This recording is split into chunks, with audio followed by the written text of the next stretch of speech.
Queridos irmãos, a paz do Senhor, queremos mais uma vez aqui compartilhar a palavra de Deus, sempre com um sentido devocional, que traga esclarecimento, pelo menos aos irmãos, dentro da palavra de Deus, né?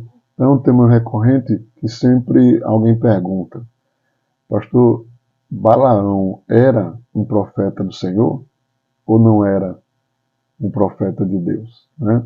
Encontrar isso no texto de Números, capítulo de número 22 de Números, me parece que o versículo de número 4, pelo que Moabe disse aos anciãos dos midianitas: agora lamberá esta congregação tudo quanto houver ao redor de nós, como o boi lambe a erva do campo naquele tempo. Balaque, filho de Zipó, era rei dos Moabitas. Este enviou mensageiros a Balaão, filho de Beor, a Peor, que está junto ao rio, na terra dos filhos do seu povo, a chamá-lo, dizendo: eis que um povo saiu do Egito, e eis que cobre a face da terra, e parado está defronte de mim. Vem, pois, agora, rogo-te, amaldiçoa-me este povo, pois mais poderoso é do que eu, para ver se o poderei ferir e o lançarei fora da terra, porque eu sei que a quem tu abençoares será abençoado, e a quem tu amaldiçoares será amaldiçoado. Então observe que mesmo aqueles reis dos Moabitas, dos Midianitas, conheciam o respaldo que Balaão tinha quando usava usava a palavra.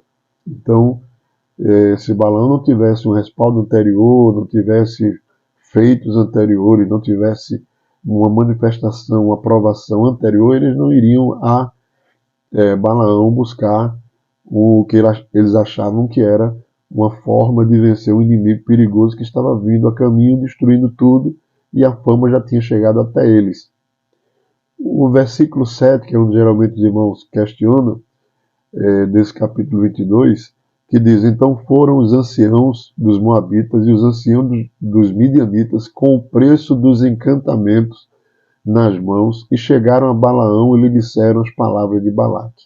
Então essa palavra encantamento aí era a visão, né, dos Midianitas e dos Moabitas tinham daquilo. Eles não conheciam, na verdade, a Deus. Eles queriam se aproveitar da operação, da presença de Deus, de uma palavra profética que possivelmente poderia sair da boca de Balaão, mas na visão deles aquilo era um encantamento, como outros faziam. O que na verdade nós encontramos no texto que distingue isso é que algumas expressões um pouco mais abaixo, os irmãos vão poder ver quando leem o capítulo 22, no versículo de número 9, e os irmãos vão ver, aí o versículo 9 diz: e veio Deus a Balaão e disse. Então, veio Deus a ele. Veja essa expressão, né? Naquele tempo, Deus se manifestava em estado de teofania, que é quando Deus assume uma forma humana, como a figura de homens, aqueles 3 homens que foram visitar Abraão, e assim sucessivamente. Então aqui também tem esse mesmo entendimento. Veio Deus a Balaão, possivelmente em estado teofânico, como uma pessoa em forma humana. E o que se observa aqui é que Balaão desconhecia quem era aquele povo, desconhecia quem era aquela nação que estava vindo, sabia da história, porque já vinha chegando à frente do povo de Israel toda a narrativa do que estava acontecendo. Eles saíram do Egito, as pragas do Egito, atravessaram o Mar Vermelho e sucessivamente as conquistas. Agora estavam diante de Jericó. Então, é aqui onde começa a questão com Balaão, porque o versículo 12 diz: então disse Deus, veja mais uma vez, disse Deus a Balaão: não irás com eles, nem amaldiçoarás a este povo, porquanto bendito é. Aqui começa o problema com Balaão, porque Até que, enquanto ele não sabe, ele não conhece o projeto a Aliança Abraâmica, a aliança com Israel, a aliança com Jacó, se subentende que ele estava ali como um embaixador de Deus em um mundo totalmente pagão, né? Então ele não sabia. Quando Deus diz a ele, olha, esse povo é bendito, ele deveria ter imediatamente encerrado a sua comunicação, encerrado qualquer tipo de pensamento de ir até aquele povo para cumprir um capricho daqueles reis moabitas e midianitas. Que no primeiro momento, versículo 13, então Balaão levantou-se pela manhã e disse aos príncipes de Balaque, ide à vossa terra, porque o Senhor recusa deixar-me ir convosco. Levantaram-se os príncipes dos moabitas e vieram a Balaque e disseram, Balaão recusou vir conosco. E os irmãos vão ver que a partir daí Balaque prossegue, insiste, né? Manda, diz o texto, príncipes mais honrados atrás de Balaão, oferecendo pagamento, riquezas e tudo mais. Então, quando esses servos chegam, já havia uma resposta de Deus, porque Deus já havia dito, não irás, porque esse povo é bendito. Não havia mais nenhuma necessidade dele dizer, ficai aqui que consultarei ao Senhor. Ficai aqui porque consultarei ao Senhor. Não havia mais uma necessidade para isso, mas aí, a partir daí, a gente já compreende que Balaão já estava interessado nos benefícios e nas benesses que estavam sendo oferecidas. Então, irmãos, a primeira coisa que a gente precisa observar quando lemos, né, a respeito de Balaão, lá no livro de Números, capítulo 22, depois no capítulo de número 23 e alguns outros capítulos também e outros livros mencionam a figura de Balaão para que ele professasse uma maldição sobre um povo que estava entrando nos seus termos, que era, na verdade, o povo de Israel. Então, esse é o primeiro ponto que nós devemos observar, de que Balaão não é um profeta da nação de Israel. Então, Balaão aparece antes, praticamente, da formação do povo de Deus, do povo de Israel. E o que nós compreendemos é que, ao longo da história, é que Deus sempre teve representantes ou pessoas às quais ele se manifestou, mesmo em meio a nações pagãs, para que o seu nome fosse glorificado. O maior exemplo disso é Abraão, que vivia em uma família que vivia na prática da idolatria. Josué capítulo 24, versículo 2 e 3, vai dizer que ele foi tirado lá da sua casa, sua família, onde eles fabricavam deuses. E temos também o exemplo de um sumo sacerdote do Deus Altíssimo, antes mesmo da nação de Israel surgir, que é Melquisedeque, que era rei de Salém e também era sacerdote do Deus Altíssimo. Então, eu entendo que Balaão, essa exceção de Deus no meio das nações, para que ele, Deus, fosse reverenciado, fosse conhecido, fosse notado. Deus vai fazer a mesma coisa mesmo durante o governo do anticristo aqui neste mundo, quando levantará suas duas testemunhas para pregarem, para testemunharem, para serem profetas de Deus, mesmo em um mundo totalmente dominado pelo império do anticristo, por Satanás, pelo espírito das trevas. E ao ponto que o Apocalipse registra que os homens da terra glorificaram a Deus pela operação daqueles dois servos, daquelas duas testemunhas. Então, Deus jamais deixará de se manifestar, deixará de falar, deixará de se revelar em hipótese alguma. E Balaão entra nesse critério. Então, ele não conhecia o plano de Deus, as promessas de Deus, a aliança de Deus com Abraão. Quando ele é convocado, nós vamos encontrar isso no texto de Números, capítulo de número 22, versículo 18, então Balaão respondeu e disse aos servos de Balaque, ainda que Balaque me desse a sua casa cheia de prata e de ouro, eu não poderia transpassar o mandado do Senhor, meu Deus, para fazer coisa pequena ou grande. Agora, pois, rogo-vos que também aqui fiqueis esta noite, para que eu saiba o que o Senhor me dirá mais. Me dirá mais, não tinha mais necessidade de dizer. Aí o versículo de número 21 diz: Então Balaão levantou-se pela manhã, galbardou a sua jumenta, e foi-se com os príncipes de Moabe. O texto diz: E a ira de Deus acendeu-se, porque ele se ia. E o anjo do Senhor pôs-se-lhe ao caminho por adversário, e ele ia caminhando, montado na sua jumenta, e 2 de seus moços com ele. O que o que o texto passa, irmãos, para nós, é que se aqueles varões insistirem muito contigo, se te vierem chamar, se te vierem buscar novamente, tu irás com eles, porque da parte deles eles estão insistindo. Então eu vou fazer algo por conta da insistência deles. Mas o texto diz que Balaão se levanta, diz, e Balaão levantou-se pela manhã. Né? Porque não tem sentido dizer Deus ordenou que ele fosse e depois mandou um anjo para matar. Aqui, Deus estava dizendo, olha, se eles insistirem de novo, continuarem insistindo, vierem aqui te chamar, vai com eles. O que acontece é que Balaão levantou-se pela manhã, abordou sua jumenta e foi com os príncipes. Quem tomou a iniciativa foi Balaão, porque ele já estava tão interessado nas benesses que ele próprio antecipa, ele não presta mais atenção ao que Deus está dizendo a ele. E foi aí que o Senhor colocou um anjo com uma espada. Os irmãos já lembram dessa passagem, que a jumenta, ela vê o anjo e o profeta não vê. Né? Por 3 vezes se desviou, porque o anjo foi com ordem para que, se ele passasse daquele termo, ele deveria morrer.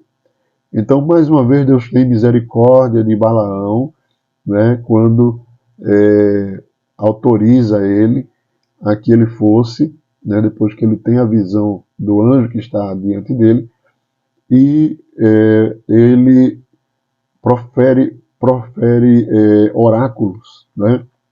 Há pelo menos, irmãos, no texto que nós estamos lendo, nós encontramos, a partir do capítulo 23, não é, de Números, nós temos praticamente 8 ou 9 oráculos proféticos de Balaão. Capítulo 23, do versículo de número 7 ao versículo de número 10, nós temos o primeiro oráculo, onde Balaão basicamente diz que Israel é bendito, não pode ser amaldiçoado. Nós temos o segundo oráculo, que começa a partir do versículo 18 e vai até o versículo de número 26, né, que fala da supremacia de Israel. Nós temos no capítulo 24, do versículo 3 ao versículo de número 9, praticamente Balaão falando da aliança abraâmica, da aliança de Israel. Esse é o terceiro, né, oráculo profético. Depois, no capítulo 24, versículo 15 ao versículo de número 19, a gente tem o quarto oráculo, onde estão as bênçãos da prosperidade do domínio, que trata praticamente do período monárquico de Israel, quando eles dominaram sobre os seus adversários, principalmente no reino unificado. E depois segue-se mais uns outros oráculos, que é o versículo de número 20 e versículo de número 21, e depois versículo de número 22, versículo de número 23, versículo de número 24, que são também oráculos proféticos. Em todos estes, Deus se utiliza para reforçar, para reivindicar, revelar o plano, o projeto que ele tinha com Jacó, com Israel, com aquele povo. Né? Balaque ouviu, os demais reis midianitas ouviram, e nesse sentido aí, porque não era a intenção de Balaão abençoar nem revelar o secreto conselho de Deus a respeito da nação de Israel. O propósito dele ali foi realmente amaldiçoar, mas Deus se apropriou desse momento para ser glorificado e exaltar ainda mais aquela nação humilde que estava ali diante dos olhos daquele povo e demonstrar que havia um projeto grandioso sobre a vida deles. E não era uma coisa mínima, pequena, que estaria apenas ali passando de passagem, um povo que poderia ser vencido de qualquer forma. Não, Deus revela aqui através dos oráculos de Balaão o tamanho, a proporção do projeto, o plano que Deus tinha com aquele Jacó, com aquela nação de Israel. E, queridos irmãos, o texto demonstra, vai falar também para nós, né, um pouco mais adiante, quando Deus ordena a Moisés, no capítulo 31, versículo de número 8, diz: entre os mortos estavam os 5 reis de Midian, que eram Evi, Requem, Zu, U e Reba, e também mataram a espada Balaão, filho de Beor. Então veja o juízo de Deus que veio sobre Balaão.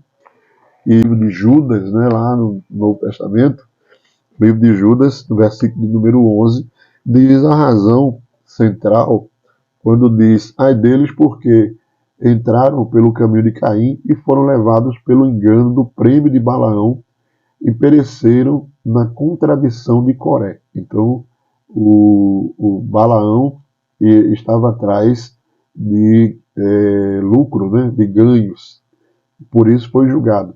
Mas a sua mensagem profética distribuída ali naquele momento, ela e veio de Deus. Os irmãos viram que a princípio, quando Deus se revelava a ele, Deus se manifestava a ele, Deus falava com ele, Deus dava instruções a ele. Então, ele era um profeta não da nação de Israel, mas nós consideramos um profeta às nações, para que Deus se manifestasse no meio daquelas nações ímpias e fosse glorificado dentre aqueles povos. Então, o texto de Balaão é citado, né, em diversas outras oportunidades. Miqueias, por exemplo, no capítulo 6, versículo 5, diz: povo meu, ora, lembra-te da consulta de Balaque, rei de Moabe, e do que ele respondeu Balaão, filho de Beor, desde Sitim até Gilgal, para que conheças as justiças do Senhor. Então, a mensagem que nós devemos guardar em nosso coração é que Deus se utiliza de pessoas para pregar a sua palavra. Muitas vezes não estavam dentro do contexto da nação de Israel, né, no caso de Balaão, mas Deus usava Balaão. Agora, Jesus chegou a dizer: importa que seja pregado, quando foram questionar a ele a respeito de alguém que pregava, mas não dentro do seu apostolado. Então, convém que seja pregado. Agora, Deus julgará, como os irmãos viram, Balaão morreu à espada, né?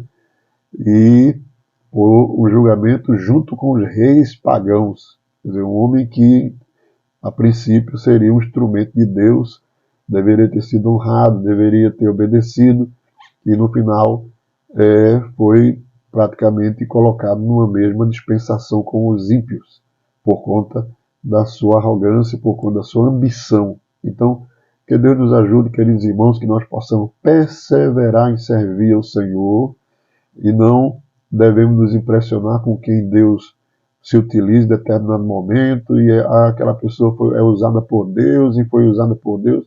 Isso não é tudo. Naquele dia dirão: Senhor, profetizamos em teu nome, pregamos em teu nome, operamos milagres em teu nome, porém receberão como resposta: não, apartai-vos de mim, porque não vos conheço. Que Deus nos ajude, que sejamos verdadeiramente servos de Deus, humildes, obedientes, tementes ao Senhor, baseados na sua palavra, cheios do Espírito Santo, para que a obra de Deus seja próspera em nossa vida. Que Deus vos abençoe em nome de Jesus. Compartilhe esse vídeo, espero que tenha contribuído e que o Senhor continue nos abençoando.